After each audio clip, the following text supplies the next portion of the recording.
Assalamu ala al-Husain wa ala Ali bin al-Husain wa ala auladil Husain wa ala ashabil Husain.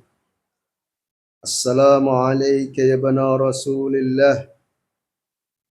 Assalamu alayka ya bana Amirul Mu'minin. Assalamu alayka ya bana Sayyidati Nisa'il Alamin. أعظم الله أجوركم وأجورنا. أعظم الله أجوركم يا إمامنا صاحب العصر والزمان. Mari kita bersama-sama dalam membuka awal malam Muharram. Di malam ini kita membaca surat Yasin.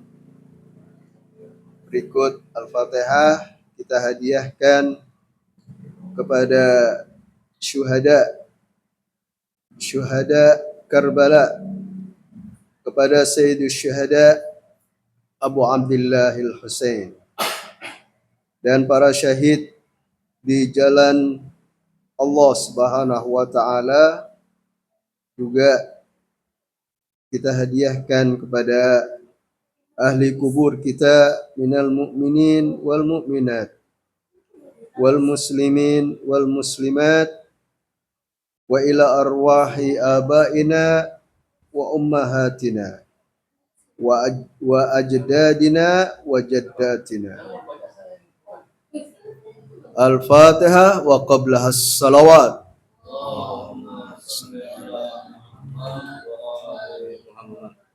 Allahumma salli ala Muhammad wa ali Muhammad. Allahumma salli ala Muhammad wa ali Muhammad wa ajil farajahu Muhammad. A'udzu billahi minasy syaithanir rajim. Bismillahirrahmanirrahim. Yasin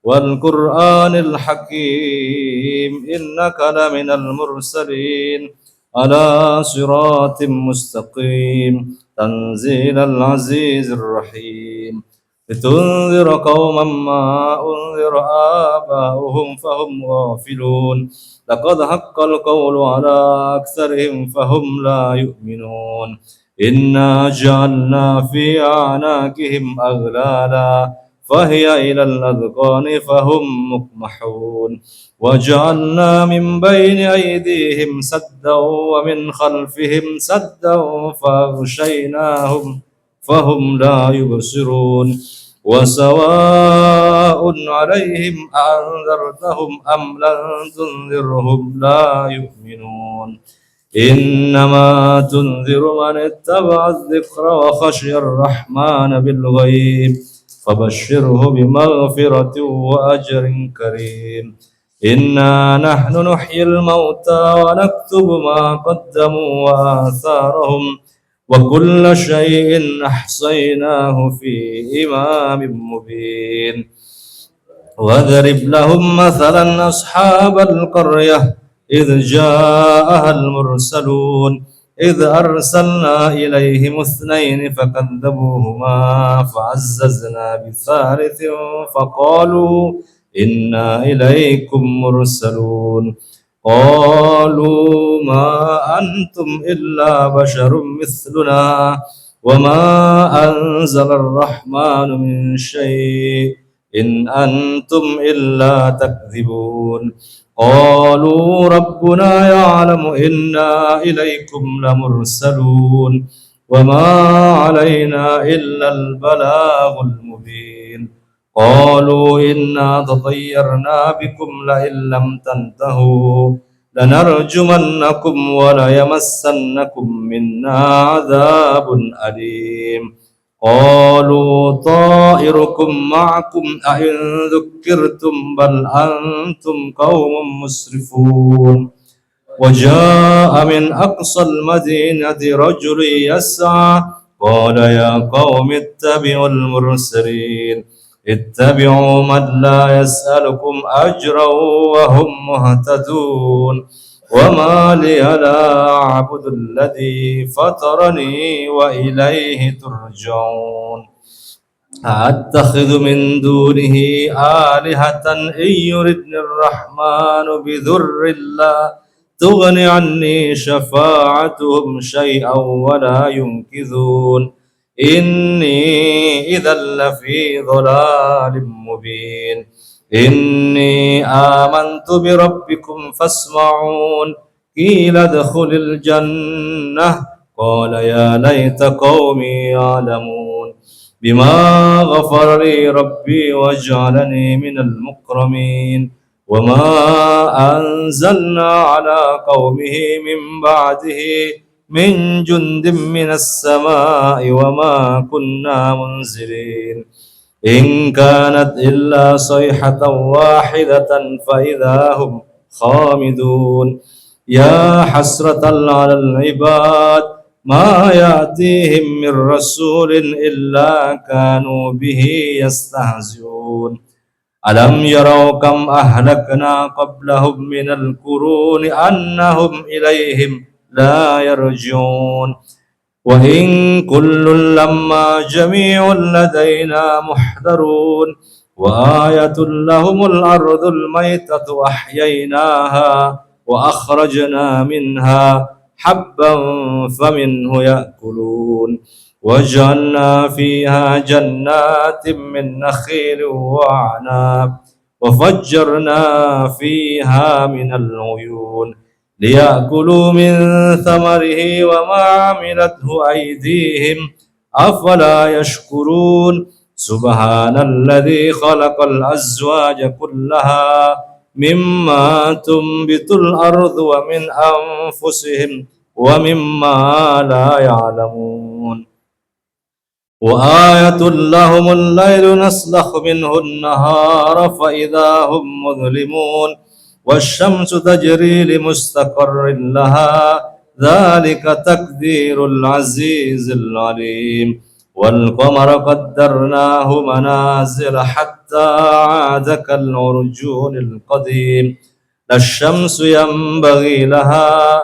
أن تدرك القمر ولا الليل سابق النهار وكل في فلك يسبحون وآية لهم أنا حملنا ذريتهم في الفلك المشحون وخلقنا لهم من مثله ما يركبون وإن نشاء نغرقهم فلا صريخ لهم ولا هم ينقذون إلا رحمة منا ومتاعا إلى حين وإذا قيل لهم اتقوا ما بين أيديكم وما خلفكم لعلكم ترحمون وما تأتيهم من آية من آيات ربهم إلا كانوا عنها معرضين وإذا قيل لهم أنفقوا مما رزقكم الله قال الذين كفروا للذين آمنوا أنطعم من لو يشاء الله أطعمه إن أنتم إلا في ضلال مبين ويقولون متى هذا الوعد إن كنتم صادقين ما ينظرون إلا صيحة واحدة تأخذهم وهم يخصمون فلا يستطيعون توصية ولا إلى أهلهم يرجعون ونفخ في الصور فإذا هم من الأجداث إلى ربهم ينسلون قالوا يا ويلنا من بعثنا من مرقدنا هذا ما وعد الرحمن وصدق المرسلون إن كانت إلا صيحة واحدة فإذا هم جميع لدينا محضرون فاليوم لا تظلم نفس شيئا ولا تجزون إلا ما كنتم تعملون إن أصحاب الجنة اليوم في شغل فاكهون هم وأزواجهم في ظلال على الأرائك متكئون لهم فيها فاكهة ولهم ما يدعون سلام قولا من رب رحيم وامتازوا اليوم أيها المجرمون ألم أعهد إليكم يا بني آدم ألا تعبدوا الشيطان إنه لكم عدو مبين وأن اعبدوني هذا صراط مستقيم ولقد أضل منكم جبلا كثيرا أفلم تكونوا تعقلون هذه جهنم التي كنتم توعدون اصلوها اليوم بما كنتم تكفرون اليوم نختم على أفواههم وتكلمنا أيديهم وتشهد أرجلهم بما كانوا يكسبون ولو نشاء لطمسنا على أعينهم فاستبقوا الصراط فأنى يبصرون ولو نشاء لمسخناهم على مكانتهم فما استطاعوا مضيا ولا يرجعون ومن نعمره ننكسه في الخلق أفلا يعقلون وما علمناه الشعر وما ينبغي له إن هو إلا ذكر وقرآن مبين لينذر من كان حيا ويحق القول على الكافرين أولم يروا أنا خلقنا لهم مما عملت أيدينا أنعاما فهم لها مالكون وذللناها لهم فمنها ركوبهم ومنها يأكلون ولهم فيها منافع ومشارب أفلا يشكرون واتخذوا من دون الله آلهة لعلهم ينصرون لا يستطيعون نصرهم وهم لهم جند محضرون فلا يحزنك قولهم إنا نعلم ما يسرون وما يعلنون أولم ير الإنسان أنا خلقناه من نطفة فإذا هو خصيم مبين وضرب لنا مثلا ونسي خلقه قال من يحيي العظام وهي رميم قل يحيي الذي أنشأها أول مرة وهو بكل خلق عليم الذي جعل لكم من الشجر الأخضر نارا فإذا أنتم منه توقدون أوليس الذي خلق السماوات والأرض بقادر على أن يخلق مثلهم بلى وهو الخلاق العليم إنما أمره إذا أراد شيئا أن يقول له كن فيكون فسبحان الذي بيده ملكوت كل شيء وإليه ترجعون صدق الله العظيم. رحم الله من قرأ الفاتحة وقبلها الصلوات محمد وآل محمد اللهم صل على محمد وآل محمد اللهم صل على محمد وآل محمد. Bismillahirrahmanirrahim. Pada malam ini, malam pertama kita memulai menghidupkan bulan suci Muharram, bulan di mana pada hari pertama sampai hari ke-10 adalah sebagaimana diceritakan di dalam sejarah, peristiwa demi peristiwa yang dialami, yang terjadi pada cucunda Rasulullah Shallallahu Alaihi Wasallam dan keluarganya serta para sahabatnya yang demi menghidupkan Islam, demi perbaikan di tengah umat Rasulullah Shallallahu Alaihi Wasallam.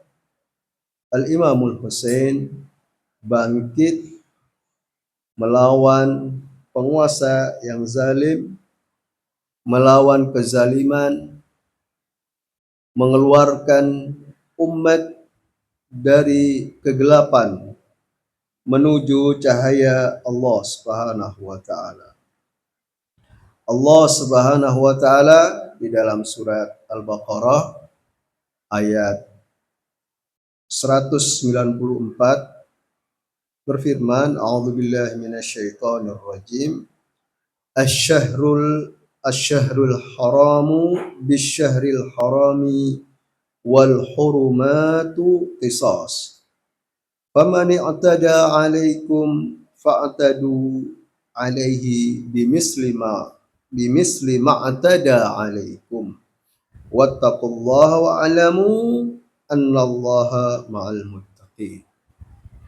Bulan haram, yakni bulan suci dengan bulan haram, dan terhadap sesuatu yang dihormati berlaku hukum qisas. Oleh sebab itu, barang siapa menyerang kamu, maka seranglah dia setimpal dengan serangannya terhadap kamu. Bertakwalah kepada Allah dan ketahuilah bahwa Allah beserta orang-orang yang bertakwa. Ini kita berbicara tentang bulan Muharram, baik di dalam sejarah sebelum Islam dan atau maupun sesudah Islam yang dibawa oleh Rasulullah Shallallahu Alaihi Wasallam. Ada beberapa pandangan atau penafsiran mengenai ayat suci tersebut. Para mufassir memiliki beberapa pandangan, diantaranya bahwa tafsir ayat suci yang telah saya sampaikan tadi dari sudut pandang pertama sosial di masyarakat sebelum Islam, yang kedua dari sudut pandang ekonomi, dan yang ketiga dari sudut pandang pidana atau kejahatan. Yang pertama, di masa sebelum Islam itu masyarakat Arab memiliki tradisi bahwa memasuki bulan-bulan haram, diantaranya bulan Muharram, mereka memiliki aturan undang-undang, diantaranya tidak akan melakukan peperangan, tidak akan melakukan pelanggaran, tindakan melampaui batas, ya. Dan itu berlaku di masa jahiliyah. Setelah Islam datang, perang itu juga diharamkan di bulan Muharram. Jadi begitu masuk bulan Muharram, ya, kalau di masa sebelum Islam itu belum terjadi peristiwa Karbala, tetapi bulan Muharram itu tidak boleh bagi orang Arab, bangsa Arab, siapapun dia, mereka tidak akan melakukan peperangan, mereka tidak akan berkelahi, mereka tidak akan menuntut darah yang telah ditumpahkan oleh yang lain.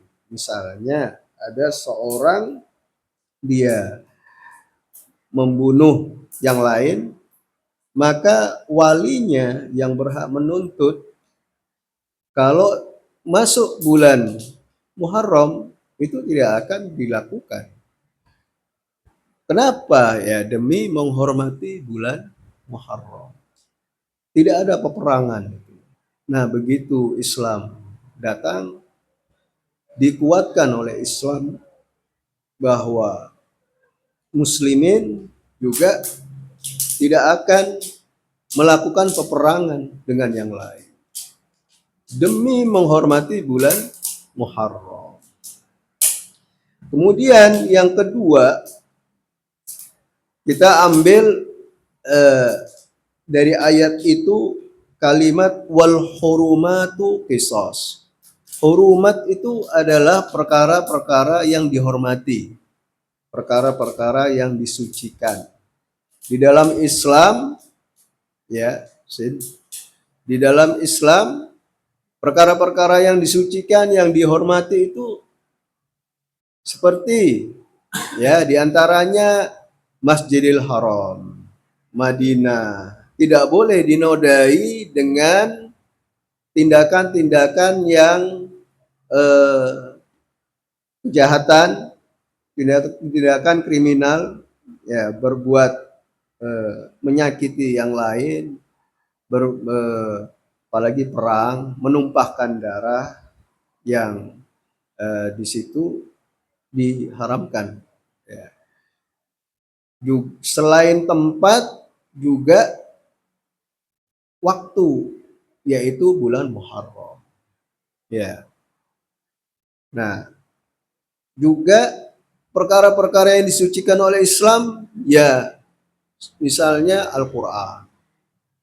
Yang di tahun lalu Al-Quran dinistakan, dirobek, dibakar oleh orang-orang kafir yang dalam maksud mereka menghinakan Al-Quran. Dan itu jelas mencoreng kesucian Islam. Nah, misalnya hurumat itu lebih dari itu, misalkan upah buruh. Seorang pekerja, tenaganya itu berharga. Dia harus dibayar. Upahnya itu bernilai dan dihormati. Jika seorang pekerja, dia dipekerjakan dan disepakati upahnya, lalu bosnya ini mengurangi upah buruh itu. Nah, ini si pelaku atau bosnya yang mengurangi gaji pegawainya itu dicela oleh Islam. Haram dan dosa dia melakukan itu, melakukan pengurangan. Istilahnya gajinya disunat, dipotong. Nah, itu dianggap bagian dari hurumat juga, bahwa harta benda yang merupakan milik itu adalah dihormati, dihargai, tidak boleh orang lain itu merampas haknya. Seperti di Palestina, semua kekayaan, kepunyaan bangsa Palestina dirampas oleh Israel. Nah, ini berarti telah menistakan kesucian yang dimiliki oleh bangsa Palestina. Selain itu juga bangsa Palestina mayoritas Islam. Mereka sebagai umat Islam, dan itu umat Islam berarti umat Nabi yang masuk Islam, yang meyakini agama yang dibawa oleh Rasulullah Shallallahu Alaihi Wasallam. Bahkan umat Islam itu adalah sebuah identitas. Ibarat kita ini setiap kita adalah Muslim, umat Nabi itu identitas. Artinya kita bagian dari umat Islam. Satu orang pun disakiti, maka sama halnya menyakiti identitas tersebut, yaitu umat Islam. Apalagi di Palestina sana, dan identitas ini mendunia. Tidak hanya seorang Muslim disakiti di Indonesia, di negeri lain, dan seterusnya di dunia ini alhasil. Nah, apalagi bangsa Palestina ini dibunuh, digenosida, dan puluhan ribu, 50.000 lebih diantaranya anak-anak, para wanita, mereka orang-orang sipil, yang berarti dalam undang-undang mereka adalah orang-orang yang tidak bersalah, tidak terlibat dalam peperangan secara langsung. Mereka hanya warga biasa, bukan tentara, dan ini dibantai terus-terusan oleh Israel, yang berarti menistakan kesucian agama, kesucian Islam. Nah, oleh karena itu dalam sedikit menyinggung masalah ketika Islam itu dinodai oleh Yazid bin Muawiyah laknatullah alaihi, secara terang-terangan umat Islam juga ditindas, dan siapapun yang menentangnya ditindak, dibunuh, disiksa, dan seterusnya, menjadikan mereka hidup, mereka menderita. Nah, itu juga merupakan penistaan terhadap perkara-perkara yang disucikan, yang dihormati oleh agama. Nah, selain itu juga al-hurumatu qisas, atau ayat di dalam surat Al-Baqarah ayat 194 tadi yang saya bacakan, yang saya baca tadi, bahwa muslimin di bulan Muharram ini, ya, di bulan Muharram, salah satu bulan yang suci itu, kalau muslimin ini diperangi atau sebagian dari mereka dibunuh, mereka boleh membalas walaupun bulan suci, ya. Nah, tetapi jelas mereka masuk bulan Muharram ini tidak mendahului perang, artinya berjihad bukan jihad ibtidai, tetapi jihad difa'i. Saya mungkin ketika kemarin ini kabar tentang gencatan senjata, mungkin selain pertimbangan yang pemimpin spiritual kita Imam Ali Khamenei tahu alasannya, ya. Nah, barangkali karena memasuki bulan Ramadan, bulan Muharram. Bulan Muharram itu tidak boleh perang. Nah, ketika ada tawaran gencatan senjata lalu diterima, berarti Iran tidak akan mendahului perang kecuali diperangi. Nah, itu adalah memandang bulan Muharram itu suci dan harus dihormati. Ya. Jadi ada pengecualian, walaupun bulan suci tetapi digarai, didahului, disakiti dahulu, ya, dizalimi, la tadlimu wa la tudlamu. Jangan kamu berbuat zalim dan juga jangan mau dizalimi, itu ajaran Islam. Ya. Nah, kita kembali kepada masa sebelum Islam, yaitu masyarakat jahiliyah di Jazirah Arab itu mereka namanya masyarakat jahiliyah, ya. Mereka hidup di padang pasir, kemudian mereka berpindah-pindah. Mereka adalah masyarakat nomaden, ya, yang berpindah-pindah, tidak punya tempat tinggal yang menetap, pindah-pindah itu mengikuti air dan rumput. Di mana ada air, di situ dia tinggal. Di mana ada air dan rumput, disitulah mereka menetap. Itu yang pertama. Nah, masyarakat Arab jahiliyah sebelum Islam, maksudnya masa sebelum Islam, nggak ada aturan di situ. Apa ada aturan sopan santun? Nggak ada. Ya, etika nggak ada. Mereka dasarnya atau prinsipnya ialah kesukuan. Artinya fanatisme kesukuan. Jadi seorang dari sukunya, walaupun dia salah, karena dari sukunya maka dibela. Jadi berbasis kesukuan. Nggak ada aturan dan berbasis kesukuan.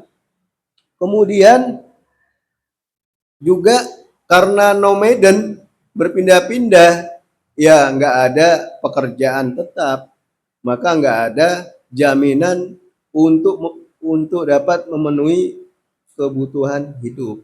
Ibarat kita, di zaman sekarang ini nggak ada uang pensiun, nggak ada uang gaji, subsidi atau apapun, ya nggak ada jaminan untuk dapat memenuhi kebutuhan. Nah, mereka masyarakat jahiliyah ini bangga kalau mendapat harta, makanan dari hasil rampasan, dari hasil ngerampok, dari hasil menjara. Itu kebanggaan bagi mereka. Mereka lebih baik makan hasil rampasan, hasil rampokan, karena itu menjadi kebanggaan. Itu di masyarakat jahiliyah. Dan mereka menganggap orang yang makan hasil usaha, hasil kerja, hasil jerih payahnya, itu orang itu pengecut. Jadi disifati pengecut orang yang makan hasil jerih payahnya. Tetapi kalau ini ditanya, dapat dari mana kamu makan ini? Dari ngerampok, dari ngerampas, ya. Nah, itu bangga mereka. Jadi mereka itu kalau malam siap-siap untuk ngerampok, ya. Nah, kalau siang ya mereka ya mengembala mungkin, dan bukan urusan kerja mereka itu. Mereka berpindah-pindah. Sampai Imam Ali bin Abi Thalib alaihissalam menerangkan tentang masyarakat jahiliyah itu. Beliau mengatakan, wa kuntum ala syarri dinin wa fi syarri darin. Kalian dulu itu dalam keadaan buruk dalam ajaran, juga dalam dunia jahiliyah itu dalam keadaan buruk. Nah, al-asnamu fikum mansubah. Patung-patung didirikan, wal asam fikum ma'subah. Artinya ya selalu berbuat dosa. Dosa-dosa itu dilakukan terus. Tasfikuna dima'akum wa taqta'una a'marakum. Bertikai, berperang, menumpahkan darah, itu yang dilakukan di zaman jahiliyah. Jadi ketika Islam datang, ya, ketika Islam datang, semua tradisi yang baik, ya, ukurannya di mana tradisi yang baik? Tradisi itu kebiasaan. Setiap orang juga punya tradisi. Tradisi kelompok atau tradisi pribadi. Tradisi pribadi itu misalnya habis subuh tidur Itu jadi tradisi, jadi kebiasaan. Tradisi kan kebiasaan. Nah, kebiasaan di masa jahiliyah itu ada yang baik. Baiknya apa? Yaitu ketika masuk bulan Muharram, mereka tidak akan berantem. Mereka tidak akan ribut, mereka tidak akan menuntut sesuatu, ya, karena takut berantem di bulan Muharram. Itu adat mereka, kebiasaan baik mereka. Nah, ini didukung oleh Islam. Ya, didukung oleh Islam, ukurannya adalah bahwa tradisi yang mengangkat nilai-nilai kemanusiaan dan menjaga apa itu darah manusia yang tidak bersalah, ya, dan yang membangun, ya, kemajuan, membawa kemajuan, itu didukung oleh Islam. Nah, ketika Rasulullah Shallallahu Alaihi Wasallam, ya, hijrah, kemudian di Madinah itu kaum Ansor, mereka punya kebun-kebun, mereka punya kekayaan. Orang hidup di kampung halamannya sendiri, mereka. Meskipun ada sebagian Ansor yang miskin. Tetapi kalau kaum Muhajirin itu miskin, mereka tidak punya apa-apa. Mereka tinggalkan semua yang mereka miliki di Mekah, rumahnya, ontanya, kekayaannya, mereka hijrah dan itu dirampas oleh orang-orang Quraisy. Mereka sampai di Madinah sebagai pendatang itu tidak punya apa-apa. Lalu Rasulullah Shallallahu Alaihi Wasallam mempersaudarakan, ya, mempersaudarakan mereka, yaitu ada tujuan mereka itu selain apa namanya, selain mereka supaya ada toleransi satu sama lain. Dan ketika Rasulullah Shallallahu Alaihi Wasallam, ya, Rasulullah mendapatkan harta dari tawanan setelah perang sama Bani Nadir. Bani Nadir itu orang Yahudi, ya. Bani Nadir itu orang Yahudi, perang dan Rasulullah mendapatkan apa namanya, tawanan, artinya harta rampasan. Lalu harta rampasan itu dibagi-bagikan kepada orang-orang muhajir, kaum muhajirin. Mendapat jatah banyak kaum muhajirin. Lalu kaum Ansor, ya, itu nggak dapat jatah selain yang miskin. Nah, ini kelihatannya nggak adil. Namun apa tujuannya Rasulullah Shallallahu Alaihi Wasallam memberikan jatah yang banyak bagi muhajirin dan sedikit kepada kaum Ansor, dan itu pun yang miskin. Tujuannya adalah stabilitas ekonomi. Di situ sebelum itu timpang itu ekonomi, kaum muhajirin banyak yang miskin dan kaum Ansor yang kaya, ya. Lalu mendapat kekayaan dari hasil rampasan itu dari setelah perang dengan Bani Nadir. Nah, kemudian ada yang protes. Alhasil melakukan perbaikan itu pasti ada protes, ya. Mengadakan perbaikan ada protes. Termasuk Imam Hussein alaihissalam. Termasuk kita semua dalam keluarga kalau melakukan kebaikan, perbaikan, ada yang kacau, ada yang perlu ditata, itu ada yang karena tidak biasa menentang kebiasaan, jadi menuai protes di masyarakat, di kumpulan, ya, ini kok nggak biasa begini kok melakukan. Padahal maksudnya adalah melakukan perbaikan. Nah, Rasulullah Shallallahu Alaihi Wasallam ketika melakukan tadi itu stabilitas ekonomi supaya seimbang dalam ekonomi di Madinah, lalu ada seorang yang dia masuk Islam, namanya Abdullah bin Ubay. Abdullah bin Ubay ini protes bahwa kira-kira ngomongnya itu ini Rasulullah udah kita sambut, ya, udah kita terima dengan lapang dada, lalu dia kontra dengan kita, perbuatannya itu berbenturan atau kontra, nggak terima ini, ya, dan dia menjadi murtad. Lalu dengar perkataannya Abdullah bin Ubay ini, tapi Rasulullah diam. Diamnya Rasulullah membuat keputusan, yaitu akan ini harus diperangi nih orang, ya. Abdullah bin Ubay itu kalau nggak salah dia orang Yahudi, masuk Islam lalu murtad. Nah, akan dieksekusi nih orang, ya, keputusannya itu. Lalu anaknya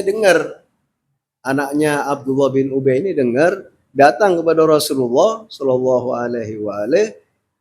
Dia mengatakan, saya dengar ayah saya akan dieksekusi katanya karena murtad. Nah, lalu dia bilang, daripada orang lain yang membunuhnya, nanti saya akan sakit hati sama dia, si pembunuhnya ini, lebih baik perintahkan saya untuk biar saya yang membunuhnya. Jadi anaknya yang masuk Islam ini membunuh ayahnya sendiri, yang murtad. Nah, supaya dia nanti nggak dendam sama pelakunya. Ini apa maksudnya?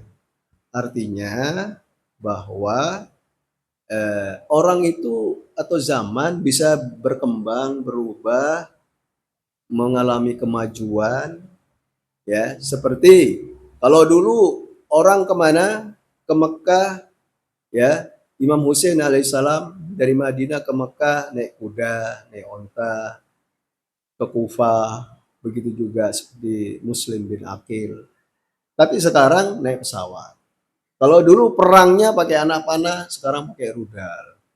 Ini namanya peradaban, kemajuan di zaman, dan itu mengalami perubahan, terus perubahan. Kalau dulu dalam medis, ya, dalam macam-macam, ya, pertukaran barang, dulu barter, dalam apa, memenuhi kebutuhan dengan barter, lalu pakai uang. Sekarang udah nggak pakai uang, pakai angka, pakai transfer, kan angka itu, uangnya nggak wujud. Alhasil perubahan demi perubahan zaman itu, kondisinya juga masyarakatnya, ya, ada gen Z, ada gen A, ada apa lagi gen macam-macam. Nah, itu mengalami perubahan. Tetapi ya ada yang nggak berubah atau susah untuk berubah, susah untuk berubah. Kalau zaman itu bisa berubah, mengalami perkembangan, mengalami perubahan dalam hal sarana, dalam hal alat-alat, ya, dan seterusnya. Nah, tapi kalau pemikiran, keyakinan, itu bagi sebagian orang susah. Udah dijelaskan dengan dalil, dengan pembuktian, dengan wah macam-macam. Ayat keluar, hadis keluar, dalilnya udah jelas, nggak bisa dibantah. Nggak berubah juga pemikirannya. Ya, beku. Hatinya juga nggak bisa berpaling, nggak bisa berpindah, nggak bisa pindah ke lain hati katanya, ya kan? Nah itu juga kebiasaan itu bisa susah berubah, ya, kebiasaan apapun, ya, untuk mengubahnya itu susah, nggak mudah. Tapi kalau perubahan zaman, perubahan sarana, perubahan kondisi-kondisi lain selain pemikiran, selain keyakinan, dari dulu itu sampai sekarang nggak ada perubahan itu.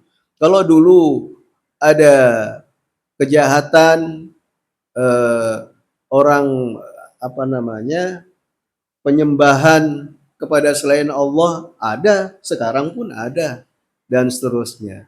Dulu ada orang kafir, ada orang mukmin, sekarang juga ada orang kafir, ada orang mukmin. Ya, perang Iran Israel itu bisa karena keyakinan, pemikiran, keyakinan, kebiasaan. Nah, Israel ini menjadi kebiasaan membunuh orang, membunuh Palestina, membunuh, membantai, menjadi kebiasaan. Kalau sudah menjadi kebiasaan di situ kebiasaan buruk, apalagi membunuh eh, manusia, itu jadi keras hatinya, jadi tegaan, ya, jadi membatu hatinya dan seterusnya. Ya. Nah, itu susah untuk diubah karena kebiasaan. Karena itu mudah-mudahan kita di bulan Muharram ini, bulan duka Imam Hussein alaihissalam, kebiasaan-kebiasaan buruk kita, kita atas pertolongan Allah, bantuan Allah, atas taufik Allah, kita bisa mengubah. Dan keyakinan kita, pemikiran kita meningkat, cinta kita kepada Rasulullah, kepada ahlul baitnya alaihimussalatu wassalam. Kalau boleh saya tambahkan poin-poin di sini, yaitu bahwa ya Rasulullah Shallallahu Alaihi Wasallam meskipun dakwah di tengah umat yang notabene adalah jahiliyah, memiliki kebiasaan yang buruk, akidah mereka mengikuti akidah para pendahulunya, pemuja berhala, ya. Bayangkan Rasulullah menghadapi berbagai tantangan-tantangan, rintangan, sampai pamannya sendiri Abu Lahab langsung tabban ya laka, celaka bagimu wahai Muhammad. Lalu dibalas oleh Allah tabbat yada, karena Abu Lahab menunjuk ke mukanya Rasulullah. Lalu Al-Quran menggunakan bahasa celaka tangannya yang menunjuk itu. Ya, ibaratnya iya Rasulullah walaupun ponakannya, tapi ingat dia utusan Allah Subhanahu wa taala. Nah, mengubah masa jahiliyah dengan kebiasaan buruknya, dengan pemikiran yang batil, keyakinan yang batil, diubah bukan sulapan, dengan perjuangan, dengan pengorbanan, menjadi masyarakat yang beradab, masyarakat yang beragama, berkeyakinan, dan menjadi masyarakat yang tadinya buta huruf menjadi bisa membaca, menuntut ilmu dan seterusnya, bisa berdiskusi, ya, ngomongnya ilmiah dan seterusnya. Lalu, nah ini dia, setelah terbentuk ya masyarakat yang beradab di bawah pemerintahan Rasulullah Shallallahu Alaihi Wasallam, sepeninggal Rasulullah, khilafah yang kemarin kita peringati Wadirhum, Rasulullah mengangkat tangan Imam Ali sebagai pemimpin setelah Rasulullah Shallallahu Alaihi Wasallam. Sepeninggal beliau, khilafah itu menjadi di tangan yang lain. Khilafah itu dipandang sebagai kekuasaan yang menarik bagi orang-orang yang berambisi kekuasaan, ya. Hingga di tangan Bani Umayyah, ya, maka perkara-perkara yang suci tadi bulan Muharram sudah nggak berlaku lagi, sudah nggak dihormati lagi. Bahkan Yazid laknatullah alaih ya, itu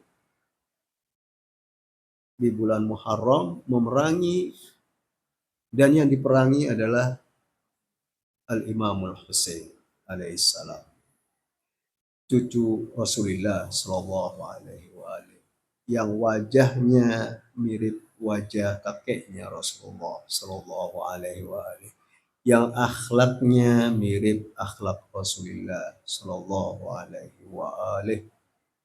Dan tidak cukup dengan itu, pasca Karbala, Yazid laknatullah alaih melontar dengan manjanik. Tahu manjanik?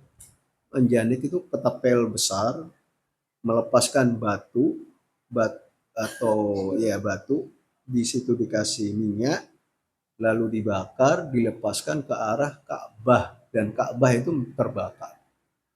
Sampai dikatakan terbakar habis.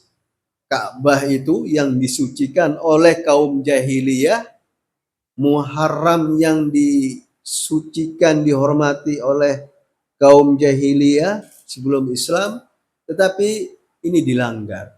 Artinya Bani Umayyah itu melanggar kebiasaan baik bangsa Arab, dan juga jelas walaupun mereka mengaku sebagai umat Nabi, banyak pelanggaran yang fatal.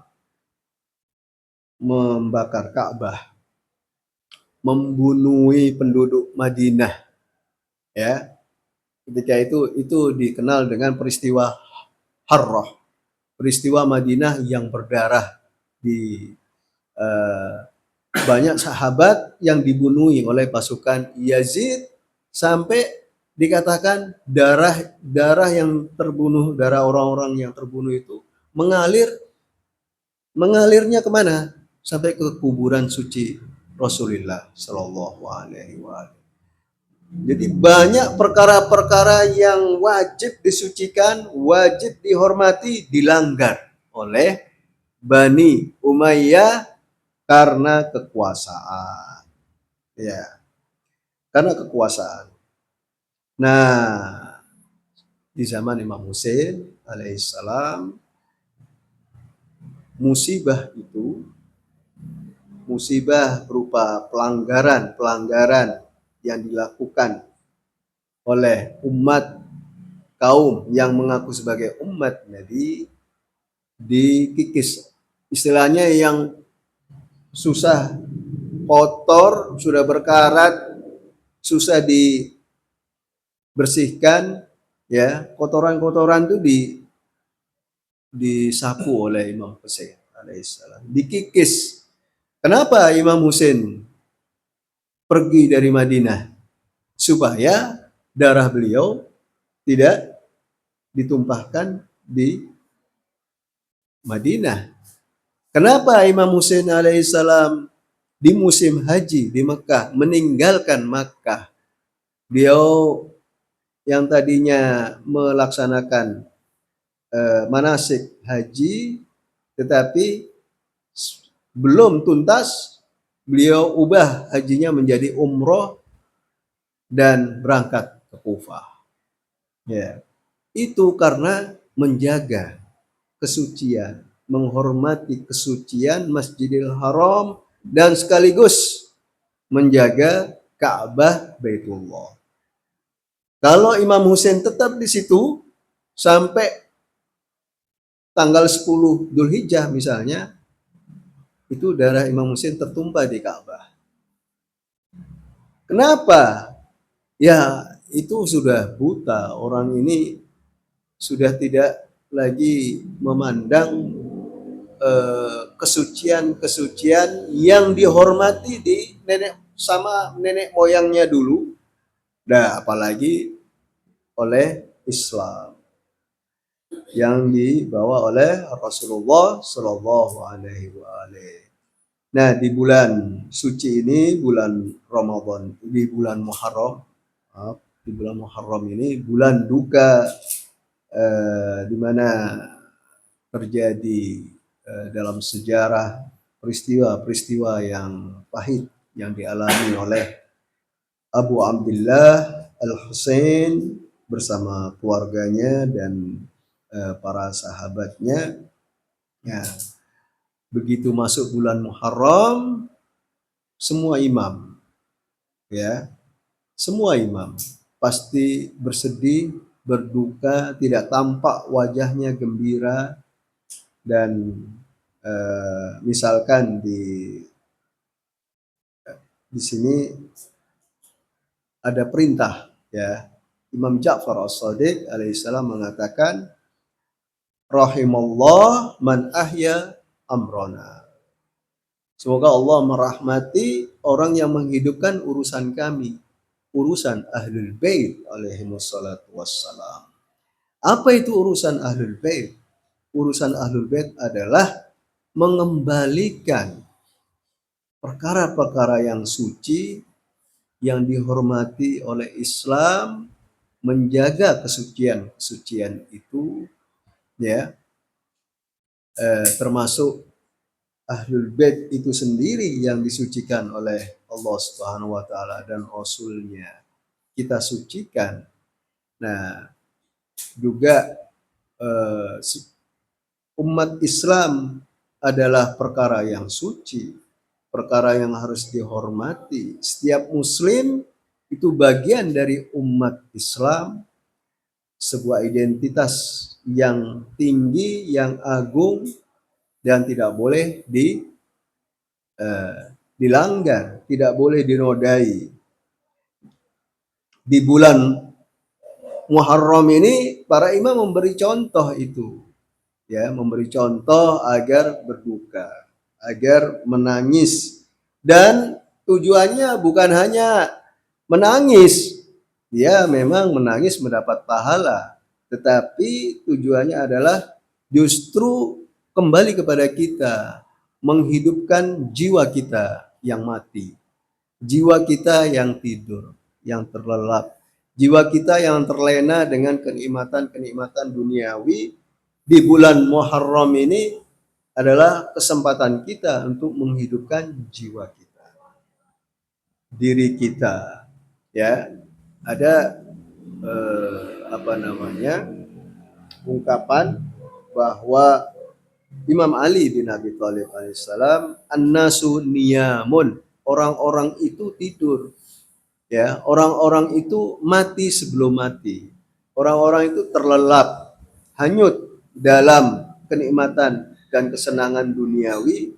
Mereka itu sebenarnya udah jiwanya mati. Orang yang memiliki kebiasaan buruk itu jiwanya udah mati. Karena itu kebiasaan buruk, mudah-mudahan kebiasaan-kebiasaan kita yang buruk itu di bulan Muharram ini, kita memperingati Abu Abdullah Al-Husain adalah dalam rangka menghidupkan diri kita sendiri, jiwa kita sendiri, dan menghidupkan bulan Muharram itu agar ketika kita memperingati Al-Husain, mengarahkan jiwa kita kepada perkara Al-Husain. Perkara Al-Husain itu saya sebut satu aja, yaitu menyalahkan kebenaran, bahwa kebenaran itu selalu berbenturan dengan kebatilan. Kebenaran itu selalu menang ketika datang, ya, terhadap kebatilan. Jadi rumusnya bahwasanya atau pada prinsipnya atau keyakinan kita, ya, kalau kita memperingati kebenaran, memperingati Imam Husain itu memperingati kebenaran. Ketika kebenaran itu dijagal. Kebenaran, kapan kebenaran itu dijagal? Disembelih, istilahnya kalau dalam bahasa Arab, annal haqqaddu biha, bahwa kebenaran itu disembelih kapan? Pada hari Asyura, ketika Al-Imam Husain, keluarganya, para sahabatnya dibantai. Ketika bayi Al-Husain, Abdullah Ar-Rabi, disembelih, artinya dipanah mengenai lehernya bayi yang kehausan. Imam Husain mengangkat bayinya bahwa bayi ini salah apa? Kok bisa kehausan? Ya, salah apa? Kenapa mengambil air dihalangi dan dibunuh Al-Abbas, Abul Fadl Al-Abbas, yang dia mengambil air berjanji kepada ponakan-ponakannya, kepada Sukainah, kepada para wanita di kemah untuk membawakan mereka air, lalu dihalangi, dibantai, dan seterusnya. Nah, itu semua bahwasanya kita di bulan Muharram ini dengan memperingatinya, menghidupkannya, kita diarahkan jiwa kita ini kepada perkara Imam Husain, perkara yang dibawa oleh Imam Husain. Cuma satu, yaitu kebenaran. Ketika kebenaran itu ditindas, kebenaran itu ditenggelamkan, ya tapi jelas kebenaran tidak akan tenggelam.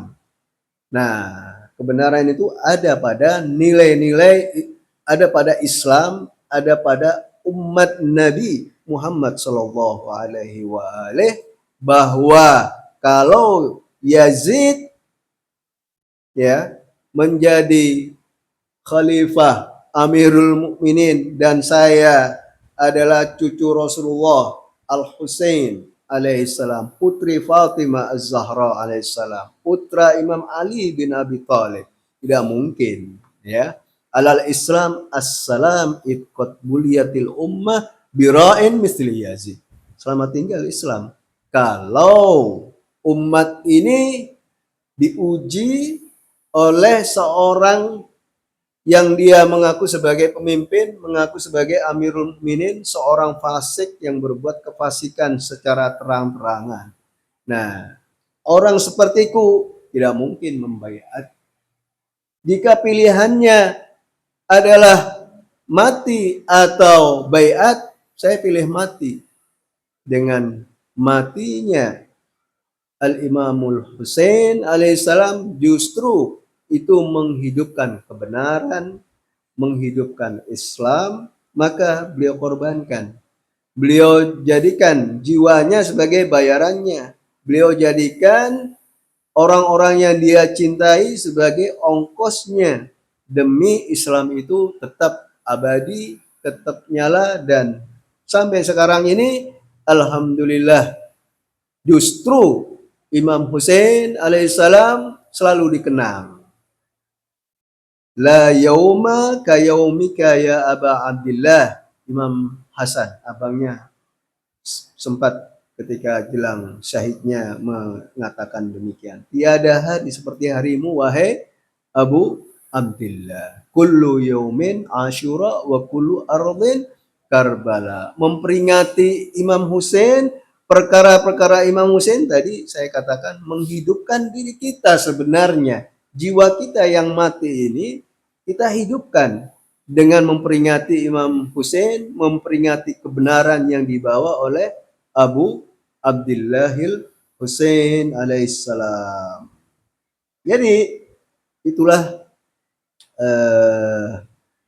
dengan apa kita memperingati. Bagaimana caranya? Ya caranya kita berduka.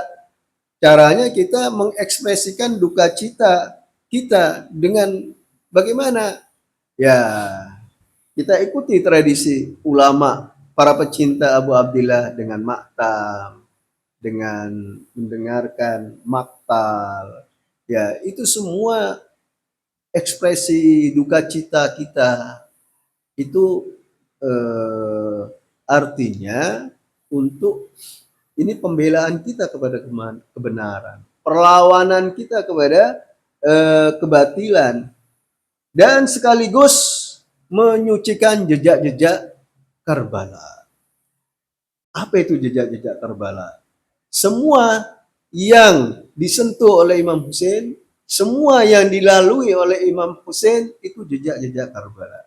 Mulai dari dialognya dengan putrinya, dengan Sayyidah Zainab, dengan para sahabatnya di malam Tasu'a, di malam Asyura dan seterusnya. Itu jejak-jejak Imam Husain. Termasuk yang paling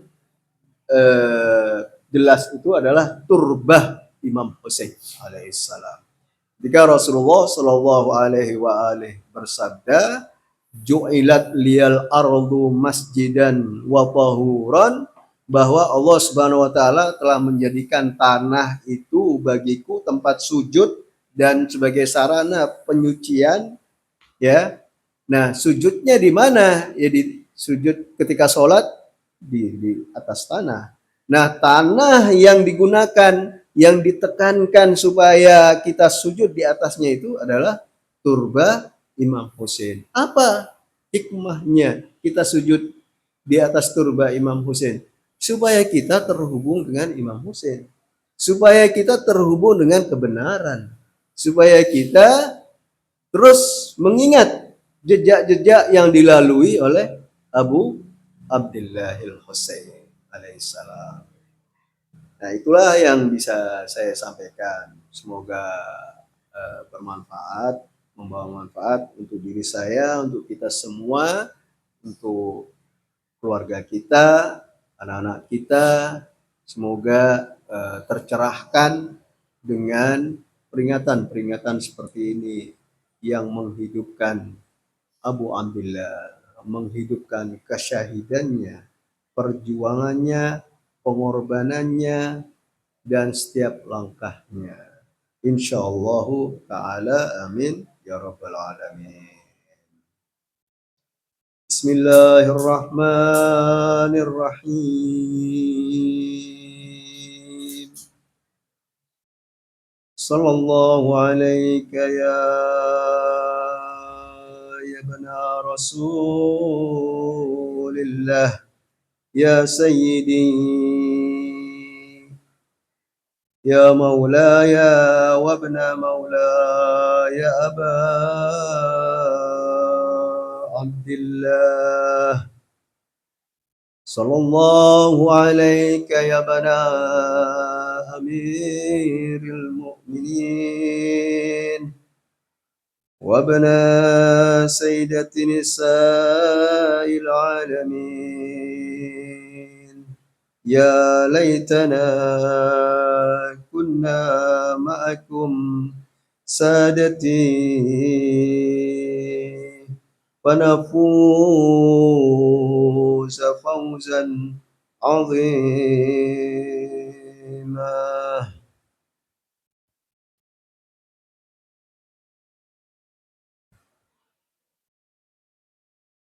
Sayyidah Fatimah Az-Zahra alaihissalam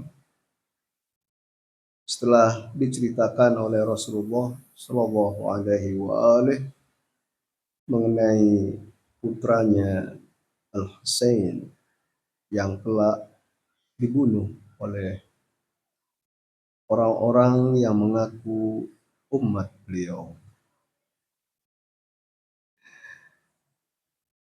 Sayyidah Fatimah bertanya, di manakah orang-orang yang menangisi kematian anak-anakku, putra-putraku, yang menangisi Abu Abdillahil Husain? Di manakah orang-orang yang menangisi kesyahidan Al-Hasan dan Al-Husain? Mana orang-orang yang menangisi penderitaan Sayyidah Zainab? Aku telah berjanji, Sayyidah Fatimah Az-Zahra alaihissalam menyatakan janjinya untuk memberikan syafaat kepada mereka yang menangisi Al-Husain, yang berduka atas musibah yang menimpa Abu Abdillah, cucu Rasulullah Shallallahu alaihi wa alihi, akan diberi syafaat oleh Sayyidah Fatimah Az-Zahra. Ya Zahra, pada malam ini kami berduka mengenang putramu Abu Abdillahil Husain. Semoga engkau berikan syafaat kepada kami, kepada kedua orang tua kami, kepada para sahabat kami, teman-teman kami mukminin dan mukminat dan keluarga kami, berilah syafaat mereka ya Sayyidah Fatimah Az-Zahra, terutama kepada ayah kami, kepada ibu kami, dan orang-orang yang telah meninggalkan kami di hari yang sangat sulit, di hari kiamat, di mana orang-orang dalam kebingungan. Wahai mukminin dan mukminat, Sayyidah Fatimah Az-Zahra saat mengandung Al-Husain, ia sering mendengar suara tangisan dari dalam kandungannya. Bayi itu bersuara lirih, "Aina Atsyan? Ana Atsyan, akulah yang kehausan. Ana gharib, akulah yang terasing. Ana syahid, akulah yang syahid di Karbala. Aku sendirian di tengah gerombolan orang-orang yang zalim. Akulah yang mati dalam kehausan." Ketika hal ini ditanyakan kepada Rasulullah Sallallahu Alaihi Wasallam, Rasulullah bersabda, "Wahai putriku Fatimah, Jibril menyampaikan salam. Salam Allah kepadamu, wahai putriku. Bayi yang dikandungmu ini kelak akan mengalami peristiwa yang sangat memilukan. Ia akan terbunuh dengan cara yang sangat keji di sebuah tanah duka bernama Karbala. Para pembunuhnya adalah orang-orang yang mengaku sebagai umatku.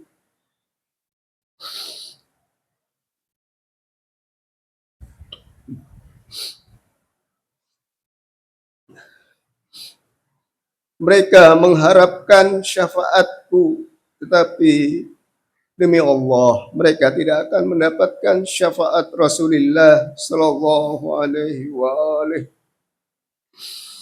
Anakmu di saat itu, yakni Al-Husain, tercekik kehausan, tenggorokannya kering sebelum kepalanya dipenggal, dipisahkan dari tubuhnya.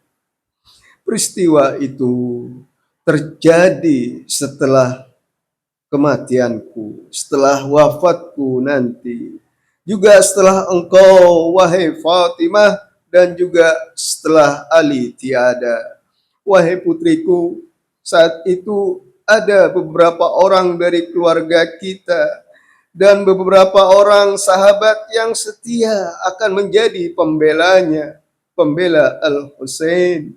Mereka akan mengorbankan jiwa mereka demi membela putramu Abu Abdillah. Merekalah jiwa-jiwa suci yang dengan cepat akan bergabung bersamaku, menjadi tetanggaku di dalam surga. Setelah kematian putramu, kesyahidan Al-Husain, akan selalu ada orang-orang dari laki-laki maupun yang perempuan dari umatku yang akan menangisi kesyahidan putramu.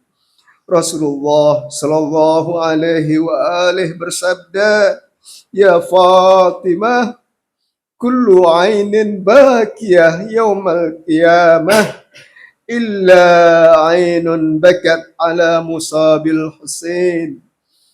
Wahai Fatimah, putriku, semua mata akan menangis pada hari kiamat, kecuali mata yang pernah menangisi Al-Husain, yang menangisi penderitaan Al-Husain.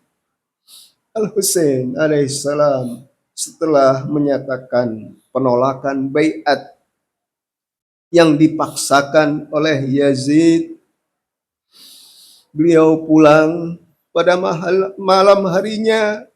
berziarah ke makam suci Rasulullah Sallallahu Alaihi Wasallam. Al-Husain bersimpuh di sisi pusara kakeknya. Al-Husain menangis terseduh-seduh. Ia berdoa dan bermunajat kepada Allah Subhanahu wa taala. Ia pun mengadukan masalahnya kepada kakeknya. Al-Husain lalu tertidur di atas pusara. Setelah menyandarkan kepalanya di atas pusara Rasulullah datuknya sallallahu alaihi wasallam. Dalam tidurnya ia melihat Rasulullah sallallahu alaihi wasallam berjumpa dengan beliau, dan Nabi sallallahu alaihi wasallam mengabarkan bahwa kini tibalah giliran Al-Husain untuk menunjukkan pengorbanannya demi terjaga ajaran Islam yang dibawa oleh Rasulullah Sallallahu Alaihi Wasallam yang telah diselewengkan, disimpangkan oleh umat saat itu. Esok harinya Al-Husain alaihissalam mengumpulkan keluarganya, kerabat dan para sahabatnya yang setia. Ia mengabarkan kepada mereka bahwa kita akan menempuh perjalanan yang akan berakhir dengan penderitaan yang paling memilukan, bahkan kesyahidan yang sangat menyedihkan. Semua yang beliau ajak bicara menyatakan kesetiaan kepada Abu Abdullah, patuh dan setia kepada Imam Husain. Ummu Salamah sedih melihat Imam Husain telah bersiap-siap untuk meninggalkan Madinah. Dan memang semua keluarganya dibawa oleh Imam Husain bersamanya. Para sahabatnya yang setia pun turut serta. Ada beberapa orang yang ditinggalkan, yang disayangi, sangat disayang oleh Imam Husain. Salah satunya adalah putrinya yang sedang sakit. Ia bernama Fatimah.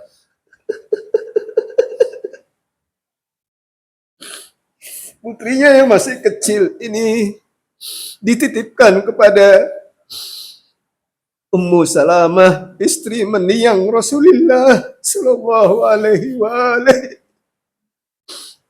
Ketika mengucapkan salam perpisahan, selamat tinggal wahai ibuku, selamat tinggal Madinah, selamat tinggal putriku Fatimah. Dan ketika Imam Husain berbalik badan, beranjak untuk berangkat bersama rombongan, Fatimah yang dalam keadaan sakit keras memanggil ayahnya dengan suara paraunya, "Ya ayah, ya abah, kenapa engkau tinggalkan aku? Bawalah aku bersamamu, ayah."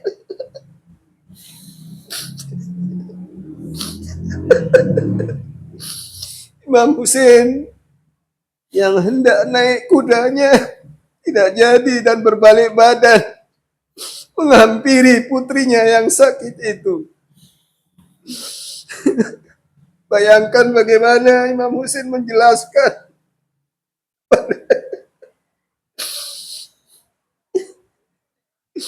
Imam Husain alaihissalam dengan sabar menjelaskan tentang perjalanannya yang jauh dan sulit kepada putrinya ini. Selamat tinggal Madinah. Assalamu alal Husain. وعلى علي بن الحسين وعلى أولاد الحسين وعلى أصحاب الحسين. Sama-sama. Assalamu ala al-Husain wa ala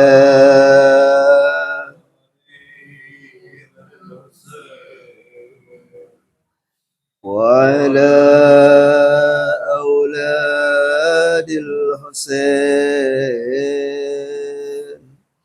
وعلى أصحاب الحسين. السلام على الحسين وعلى علي بن الحسين وعلى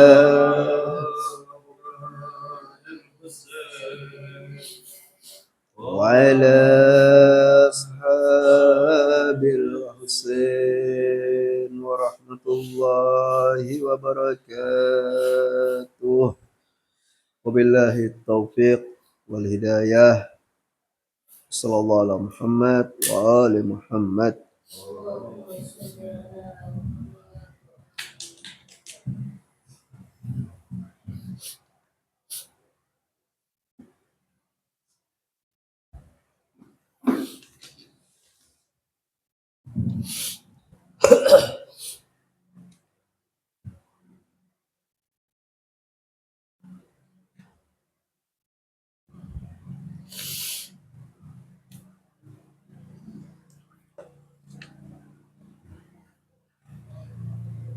بسم الله الرحمن الرحيم. اللهم صل على محمد وآل محمد.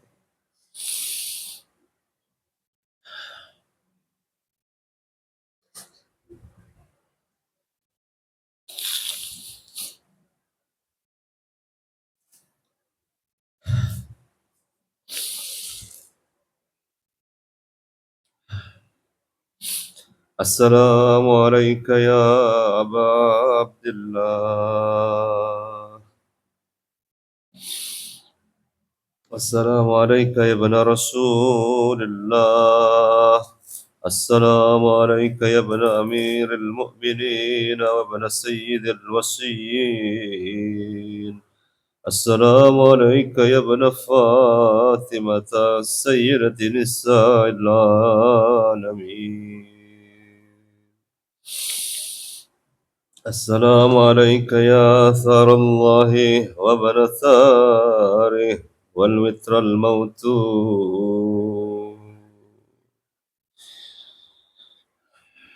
السلام عليك وعلى الأرواح التي حلت بفنائك.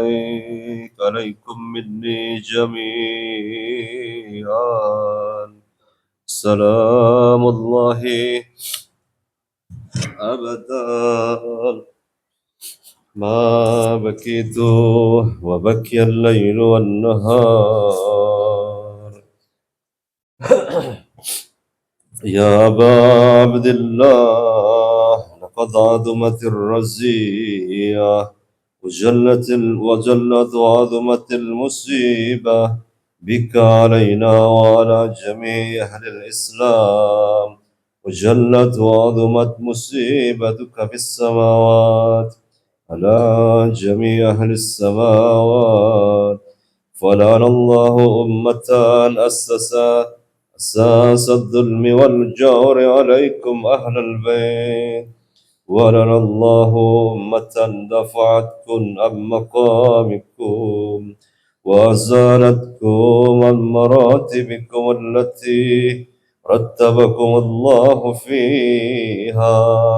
ولعن الله أمة قتلتكم ولعن الله الممهدين لهم بالتمكين من قتالكم. برئت إلى الله وإليكم منهم ومن أشياعهم وأتباعهم وأوليائهم. يا أبا عبد الله إني سلم لمن سالمكم وحرب لمن حاربكم إلى يوم القيامة. ولعن الله آل زياد وآل مروان ولعن الله بني أمية قاتبا ولعن الله ابن مرجانا ولعن الله معر بن سعد ولعن الله شمران ولعن الله أمة أسرجت والجمات وتنكبت لقتالي. بأبي أنت وأمي لقد عظم مصيبي بك. فأسأل الله الذي أكرم مقامك وأكرمني بك أن يرزقني طلب ثارك مع إمام منصور من أهل بيت محمد صلى الله عليه وآله. اللهم اجعلني عندك وجيها بالحسين عليه السلام في الدنيا والآخرة.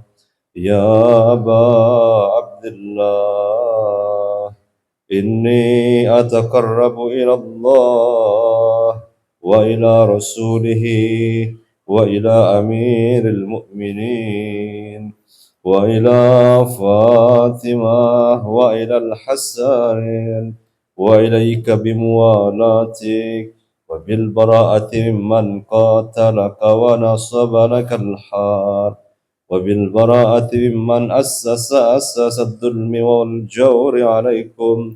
وأبرأ إلى الله وإلى رسوله ممن أسس ذلك وبنى عليه بنيانا وجرى في ظلمه وجوره عليكم وعلى أشيائكم.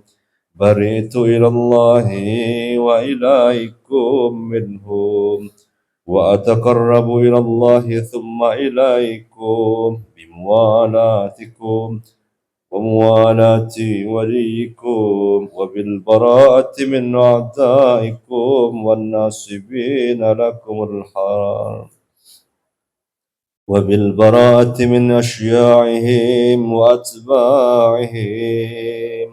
إني سلم لمن سالمكم وحرب لمن حاربكم ولي لمن والاكم وعدو لمن عاداكم. فأسأل الله الذي أكرمني بمعرفتكم ومعرفة أوليائكم ورزقني البراءة من أعدائكم أن يجعلني معكم في الدنيا والآخرة وأن يثبت لي عندكم قدم صدق في الدنيا والآخرة. وأسأله أن يبلغني المقام المحمود لكم عند الله وأن يرزقني طلب ثري مع إمام هداه ناطق بالحق منكم.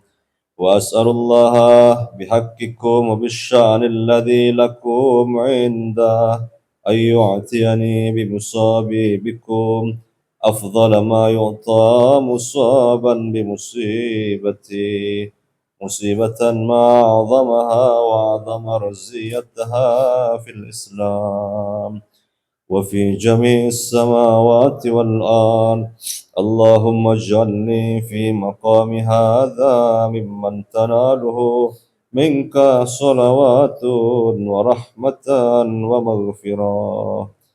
اللهم اجعل محياي محيا محمد وآل محمد، ومماتي ممات محمد وآل محمد.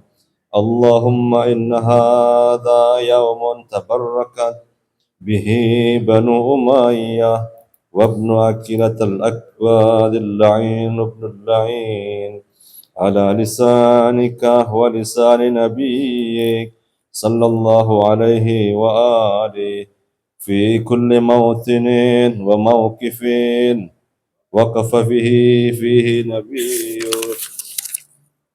صلى الله عليه وآله. اللهم الآن أبا سفيان ومعاوية ويزيد وابن معاوية عليهم منك اللعنة أبد الآبدين. وهذا يوم فرحت به آل زياد وآل مروان بقتلهم الحسين صلوات الله عليهم.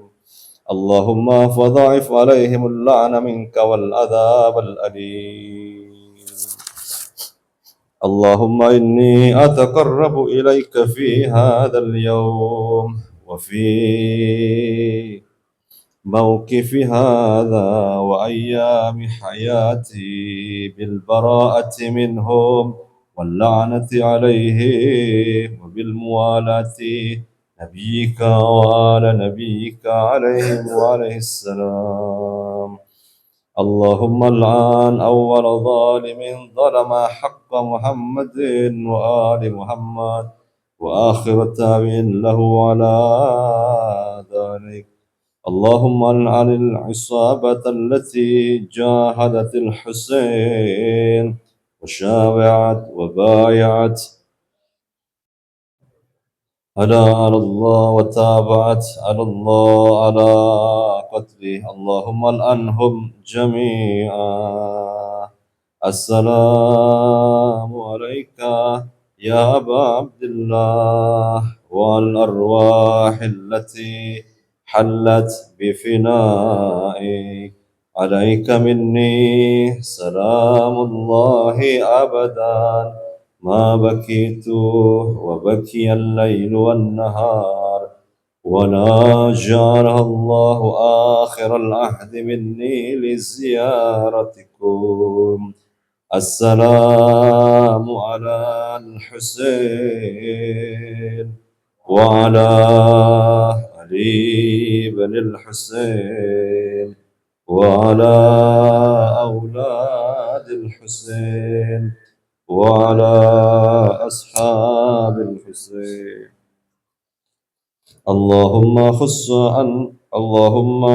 حص أنت أول ظالم باللعن مني، وابدأ به أولا ثم عن الثاني والثالث والرابع. اللهم العن يزيد خامسا، والعن عبيد الله بن زياد وابن مرجانة وعمر بن سعد وشمران وآل أبي سفيان وآل زياد وآل مروان إلى يوم القيامة. سجود.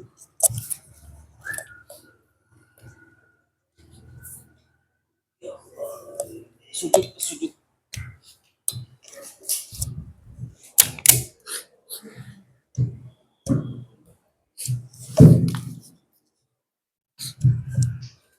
اللهم لك الحمد حمد الشاكرين لك على مصابهم. الحمد لله على عظيم رزيته. اللهم ارزقني شفاعة الحسين يوم الورود، وثبت لي قدم صدق عندك مع الحسين وأصحاب الحسين الذين بذلوا مهجهم دون الحسين عليه الصلاة والسلام. رحم الله من قرأ الفاتحة وقبلها الصلوات على محمد وآل محمد.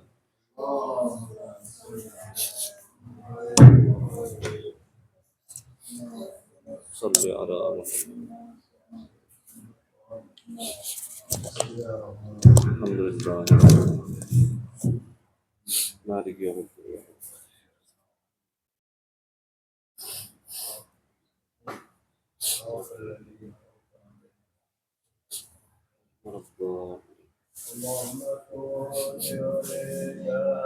حجة ابن الحسن صلواتك عليه وعلى آبائه في هذه الساعة وفي كل ساعة وليا وحافظا وناصرا وذليلا وعينا حتى تسكنه أرضك طوعا وتمتعه فيها طويلا برحمتك يا أرحم الراحمين.